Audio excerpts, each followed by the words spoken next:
Acesa té signat en aquest moment un document, que nosaltres el coneixem i el que hem mostrat la nostra disconformitat, en el qual se li garanteix fins al 2020 que tot vehicle que surti de la C32, peatge, per passar per l'autovia lliure de peatge, se li aplicaran aquestes mateixes mesures. Per tant, no és allò que hacen en Madrid, és allò que també volen fer a Catalunya. Estarem pagant 2 vegades una infraestructura. La nostra aposta: prioritat al transport públic, comencem ja a construir la línia orbital ferroviària, més freqüències a la línia de la costa, aplicació dels autobusos en tots els moviments intercomarcals i aposta per la preservació del territori. És possible alliberar la nostra autopista de peatge.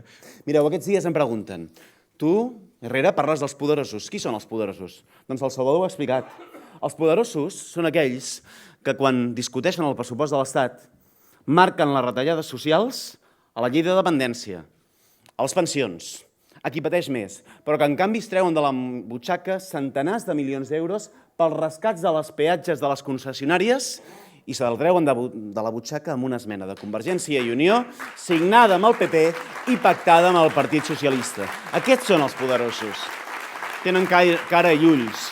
I el problema és que a Catalunya podem anar cap al mateix camí, amb el disbarat de Mataró, del Maresme, amb el desdoblament d'una autopista, amb una autovia paral·lela, perquè d'aquí 4 dies, quan deixin de passar cotxes per l'autopista, els quartos no estiguin ni per polítiques socials, ni per escoles bressol, ni per allò que cal, estiguin pels concessionaris d'autopistes.